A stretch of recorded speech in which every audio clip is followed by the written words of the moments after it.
Hello student, कैसे हो आप लोग? बढ़िया। अच्छा, तो आज मैं क्लास 12 का फिजिक्स का जो वैद्युत क्षेत्र है, फर्स्ट चैप्टर जो है आपका, उससे रिलेटेड मैं आज न्यूमेरिकल लेकर आया हूँ जो एग्ज़ाम में आ चुका है। ठीक है, एग्ज़ाम में जो आ चुका है, और कुछ अलग भी न्यूमेरिकल कराऊंगा जो कि बेहद ही इम्पोर्टेंट होगा। ठीक है ना, आप सभी के लिए बेहद इम्पोर्टेंट होगा। बहुत ही अच्छा क्वेश्चन है। ठीक है, तो ये कक्षा 12 के जो वैद्युत क्षेत्र का जो फर्स्ट चैप्टर का है, वो उसके दृष्टि से मतलब उसी में का क्वेश्चन है और बहुत ही इम्पोर्टेंट होने वाला है। तो चलिए इस क्वेश्चन को हम लोग शुरू करते हैं। वीडियो को अंत तक जरूर देखिएगा, क्योंकि अगर ये देखेंगे वीडियो को अंत तक तो इससे जो इस चैप्टर से रिलेटेड जितने भी न्यूमेरिकल होंगे वो आपके सारे न्यूमेरिकल जो होंगे सॉल्व हो जाएंगे। ठीक है, चलिए क्वेश्चन को हम लोग देखते हैं। फर्स्ट क्वेश्चन रहा आपके बोर्ड पे। क्वेश्चन में जो है दो स्वतंत्र बिंदु आवेश +4q तथा +q दूरी r पर रखे हैं। देखिए दो आवेश है, एक है +4q तथा दूसरा एक q है। जो दोनों आवेश है उनके बीच की दूरी जो है r है, r डिस्टेंस पर रखे गए हैं।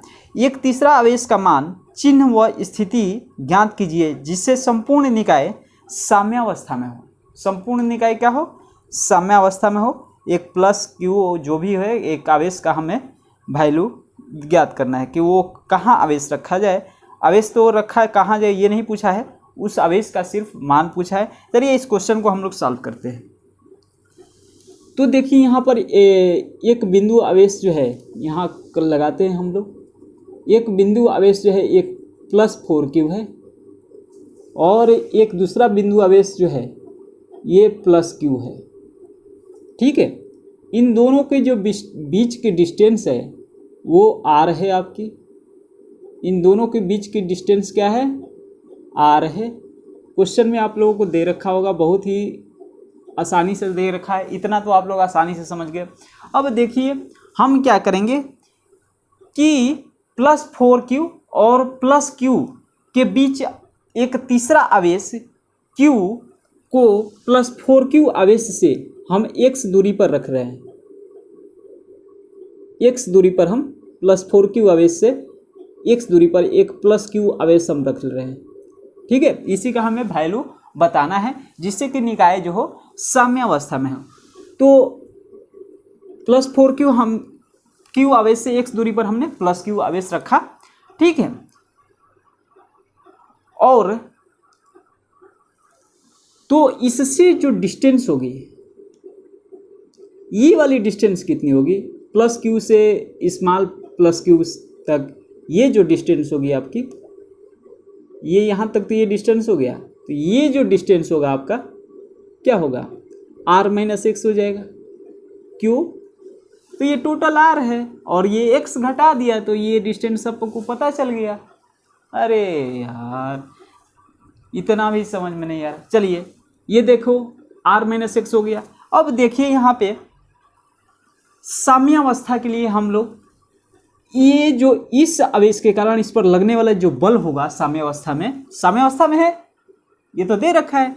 तो इस आवेश के कारण जो इस पर बल लगने वाला होगा और इस आवेश के कारण इस पर बल लगने वाला होगा, वो दोनों आपस में बराबर होगा साम्यावस्था की स्थिति में, क्योंकि साम्यावस्था में दे रखा है क्वेश्चन में। ठीक है, तो चलिए हम लोग क्वेश्चन पे को सॉल्व करते हैं। पहले क्या लिखेंगे वो मैं आपको पहले बताता हूँ। ऐसे ही एग्जाम में लिखेंगे। ये +5 नंबर का क्वेश्चन हमेशा पूछ देता है। ठीक है, तो ऐसे लिखेंगे जैसे मैं बता रहा हूँ। ठीक है ना, तो चलिए +4q आवेश +4q, ठीक है ना, व +q के बीच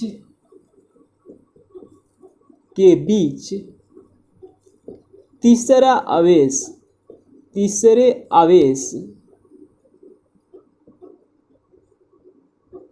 +q कैपिटल Q है। ठीक है ना, +q को +4q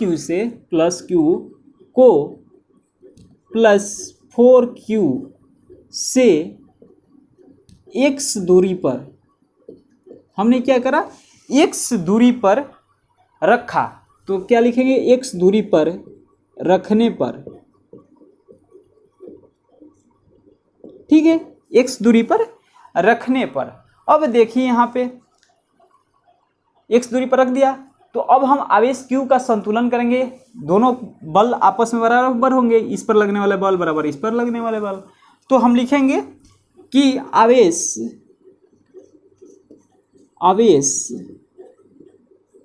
प्लस q के संतुलन के लिए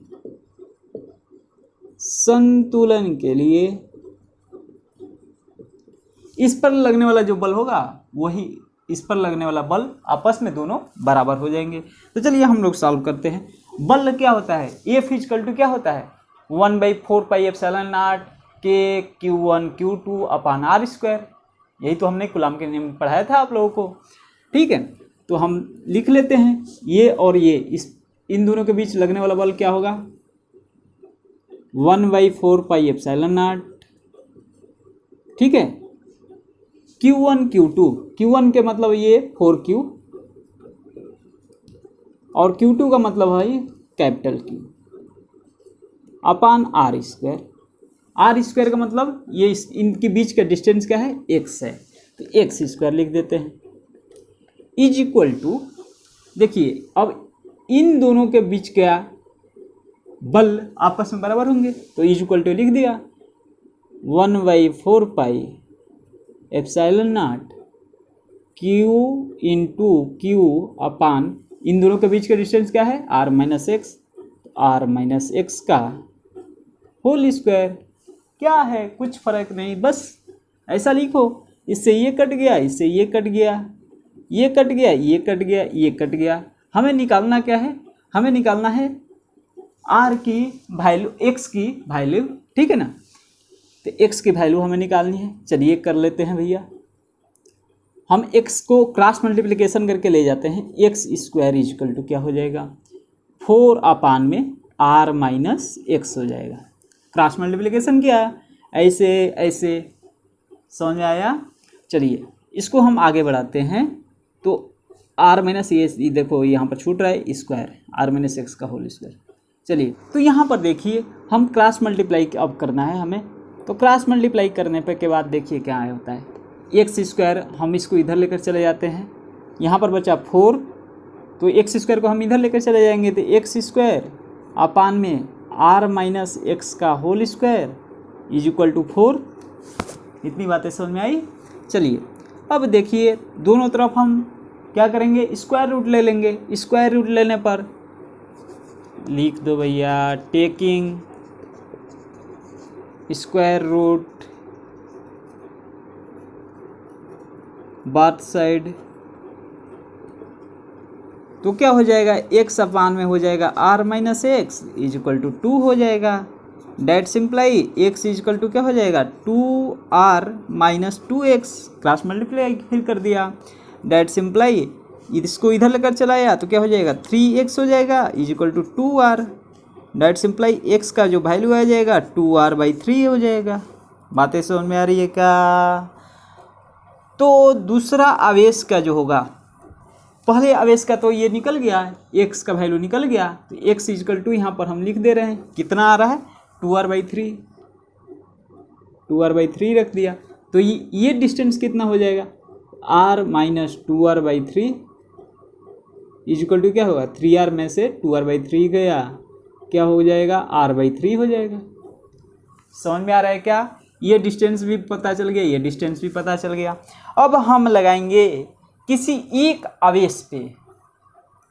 आवेश पर क्या होगा, लगने वाला जो बल होगा वो हम लगाएंगे। कैसे लगाएंगे, देखिए यहाँ पे अगर हम +4Q और +Q निकाय के बाहर Q की किसी भी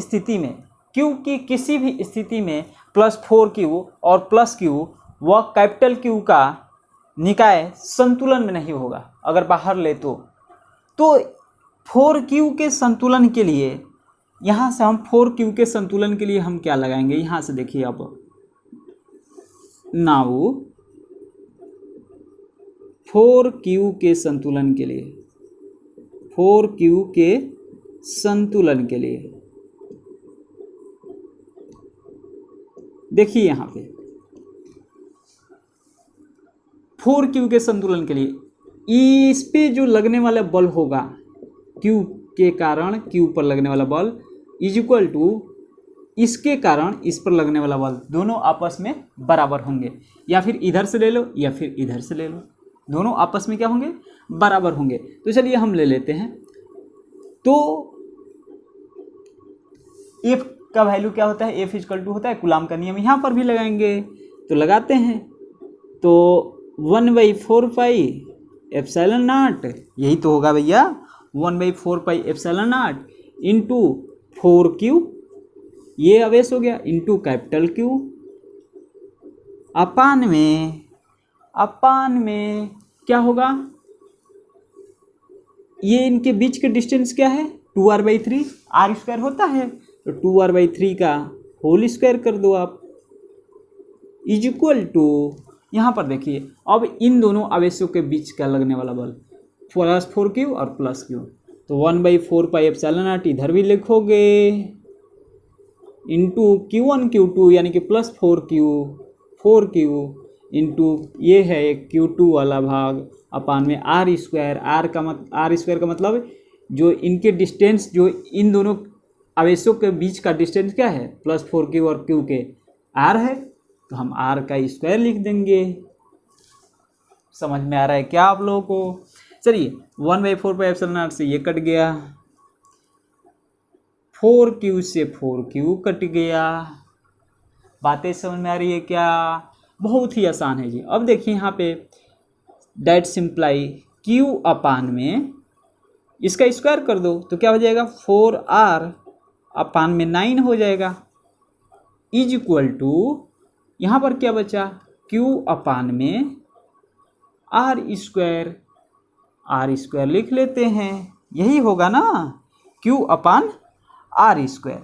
अब देखिए यहाँ पे थोड़ा सा ध्यान देंगे। अब देखिए यहाँ पे इसका स्क्वायर कर लेंगे, यहाँ पर क्या बचा Q बचा अपान में इसका स्क्वायर यानी कि 4r square upon 9 is equal to Q upon में r स्क्वायर। अब देखो ये भी साला कट गया अब देखो ये अपान में 9 है, ये ऊपर चला जाएगा, 9Q/4 हो जाएगा इज इक्वल टू Q। हमें कैपिटल Q का वैल्यू निकालना है, यही तो पूछ रखा है। तो Q इज इक्वल टू क्या हो जाएगा 4Q/9, यही तो होगा भैया।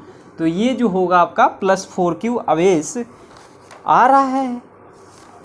अब देखिए यहाँ पे ये +4Q आवेश तो आ रहा है, लेकिन ये आवेश आ रहा है और ये प्लस है, ये भी प्लस है, इसका चिन्ह भी पूछ रखा है ना। क्वेश्चन में क्या पूछ रखा है कि चिन्ह व स्थिति ज्ञात कीजिए, ठीक है। तो +4Q के द्वारा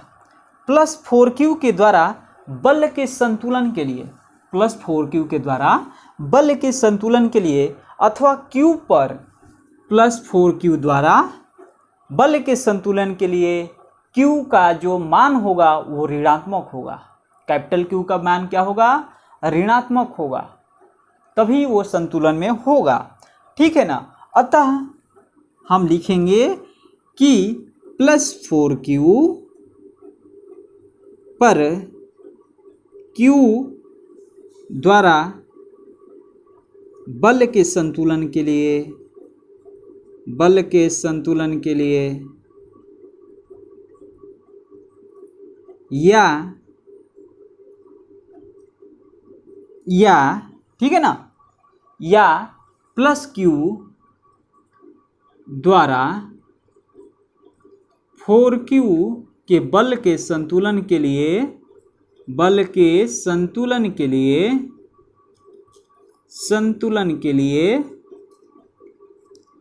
+Q का वैल्यू जो होगा का मान ऋणात्मक होगा, ठीक है। +Q का वैल्यू जो होगा वैल्यू ऋणात्मक होगा, ठीक है।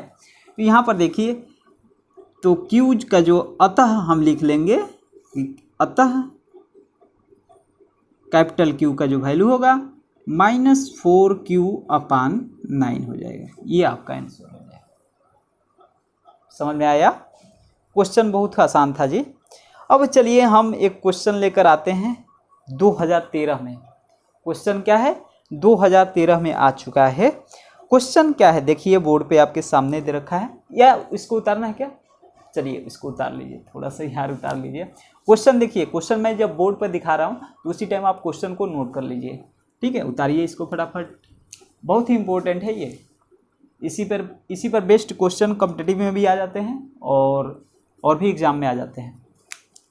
तो आपको मैं बताया था कि मतलब छोटा छोटा पार्ट में लेकर के क्वेश्चन आता रहूँगा, क्योंकि आप लोग को ही परेशानी नहीं होगी। 2-4 क्वेश्चन डेली हल करेंगे तो एक रेगुलरिटी बनी रहेगी, ठीक है?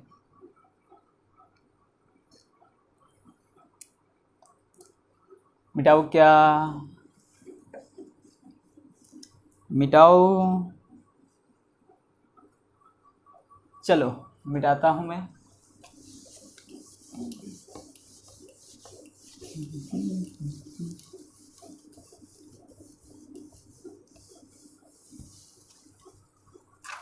एक क्वेश्चन देखिए, यूपी 2030 में आ चुका है, ठीक है? ये क्वेश्चन आपके बोर्ड पर है। एम द्रव्यमान का इलेक्ट्रॉन आवेश Q एक समान वैद्युत क्षेत्र E में विरामावस्था से त्वरित होता है। त्वरित मतलब एक्सेलरेट होता है। सिद्ध कीजिए कि x दूरी तय करने में इलेक्ट्रॉन द्वारा अर्जित वेग जो होगा रूट में 2Q into capital E into X upon में m होगा। क्वेश्चन देख लिए, क्वेश्चन आप नोट कर लीजिए, वीडियो को स्टॉप करके क्वेश्चन को नोट कर लीजिए। चलिए हम इस क्वेश्चन को सॉल्व करते हैं।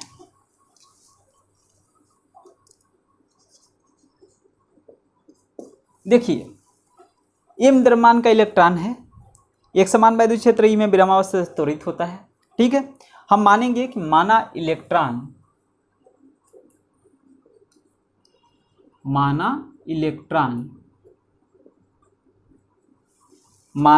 इलेक्ट्रॉन द्वारा x दूरी तय करने में, इलेक्ट्रॉन द्वारा x दूरी तय करने में, ठीक है, x दूरी तय करने में अर्जित जो वेग है, अर्जित वेग है, क्या है भैया? वेग v हमने मान लिया, अर्जित वेग v। और जो इलेक्ट्रॉन का प्राथमिक जो वेग है वो u है, और u का वैल्यू क्या होगा? वहाँ पे 0 है, वो विरामावस्था से है, ठीक है ना? वो विरामावस्था से त्वरित हो रहा है। तो विरामावस्था का मतलब क्या होता है कि वो उसका जो इनिशियल वेलोसिटी जो है उसकी 0 है, यानी कि चूंकि लिखेंगे कि इलेक्ट्रॉन विरामावस्था से त्वरित कर रहा है, इलेक्ट्रॉन विरामावस्था से त्वरित कर रहा है, अतः इनिशियल जो वेलोसिटी होगी u जो होगा वो 0 होगा। इनिशियल वेलोसिटी क्या होगी? 0 होगा। अब देखिए, आपने फार्मूला पढ़ा होगा क्या? तो v square is equal to u square plus 2as, ये क्या है? तो गति के 3 फार्मूले होते हैं, s बराबर u2 प्लस हाफ v बराबर u प्लस एटी, s बराबर v बराबर u प्लस एटी, और एक होता है v स्क्वायर बराबर u स्क्वायर प्लस 2as, और एक होता है s बराबर ut plus half eighty square. ये 3 फार्मूले होते हैं, जिसमें से हम फार्मूले लगाएंगे। कौन सा लगाएंगे? तो v स्क्वायर बराबर u स्क्वायर प्लस 2as। बातें समझ में आ रही है? 2as, s क्या है? s यहाँ पर जो है x डिस्टेंस है, ठीक है? तो हम लगाएंगे ये फार्मूला, ठीक है? तो इसके अनुसार हम क्या लिखेंगे? देखिए, v स्क्वायर बराबर u स्क्वायर, u का वैल्यू 0 है तो 0 का स्क्वायर प्लस 2a एस की जगह पे क्या लिखेंगे, एक्स। बातें समझ में आ रही है क्या? अब देखिए हम लोग जानते हैं न्यूटन के द्वितीय नियम के अनुसार कि एफ इज इक्वल टू होता है ए में। यहीं पर लिख देते हैं भैया। चलिए, we know that F is equal to M A. यहाँ से हम ए का वैल्यू निकाल लेंगे। ए इज इक्वल टू होता है एफ बाई एम। निकल गया। चलिए अब हम यहाँ पे इतनी बातें आप लोगों को समझ में आई कि नहीं आई? F is by M. और देखिए यहाँ पर थोड़ा सा हमने आपको बताया था कि ई इजकल टू जो विद्युत क्षेत्र होता है एफ बाई क्यू होता है, ये भी बताया था फार्मूला। तो यहाँ से हम एफ बराबर निकाल लेंगे। एफ बराबर क्या हो जाएगा, क्यू ई। अब हम यही एफ का वैल्यू यहाँ पर रख देंगे। डेट सिंप्लाई क्या हो जाएगा, ए बराबर क्यू ई अपान एम। कोई प्रॉब्लम? चलिए अब देखिए हम यहाँ पर अब रखेंगे ए का वैल्यू, ये वाला ये जो वैल्यू है यहाँ पर रखेंगे। दैट सिंप्लाई, अब देखिए ये इसको इक्वेशन फर्स्ट मानना है। फ्रॉम इक्वेशन फर्स्ट, इक्वेशन 1 से अब देखिए यहाँ पे डेट सिंप्लाई। अब देखिए वी स्क्वायर बराबर, ये जीरो का स्क्वायर तो जीरो हो गया, ये खत्म। टू ए के जगह पे क्या लिखेंगे, Q E by M, Q E by M, और एक्स है तो एक्स लिख दो। अब देखिए यहाँ पर आ गया v बराबर क्या हो जाएगा, अगर v लेते हैं तो क्या हो जाएगा, ये रूट में हो जाएगा। रूट में 2 Q E upon M into x. यही तो प्रूव करना था। रूट में 2 Q E x upon M, यही तो प्रूव करना था। Hence proved.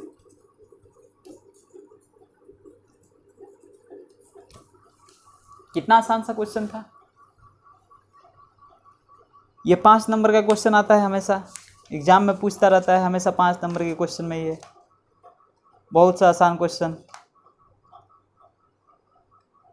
चलिए और क्वेश्चन कराऊं क्या? चलिए ये 2 क्वेश्चन है आपके लिए, आज इतना ही काफ़ी है। और मैं हमेशा क्वेश्चन लेकर आता रहूँगा साथ में। अब ठीक है, ये 2 क्वेश्चन आप कीजिए, और इस पर आपके जो एक्सरसाइज के क्वेश्चन होंगे, एक्सरसाइज के क्वेश्चन मैं नहीं कराऊंगा क्योंकि मैं करा दूंगा तो आप लोग क्या करोगे। तो एक्सरसाइज के क्वेश्चन आप लोग करेंगे, इस पर बेस्ड ही होगा। और पीछे वाला जो क्वेश्चन होगा उस पर 2-4 क्वेश्चन बेस्ड होगा, ठीक है ना। तो उस क्वेश्चन को कीजिएगा, और मैं फिर कभी मतलब जैसे ही मेरे को टाइम मिलता है मैं इस टाइप के न्यूमेरिकल लेकर आता रहूँगा। जैसे कि आप देख रहे होंगे, जैसे हाई लेवल का भी न्यूमेरिकल लेकर आऊँगा, लो लेवल का भी न्यूमेरिकल लेकर आऊँगा, और मतलब ऑब्जेक्टिव टाइप भी लेकर आया था, तो उस टाइप के भी न्यूमेरिकल लेकर आता रहूँगा, ठीक है। तो फ्रेंड्स मिलते हैं अगले वीडियो में, तब तक के लिए धन्यवाद। जय हिंद।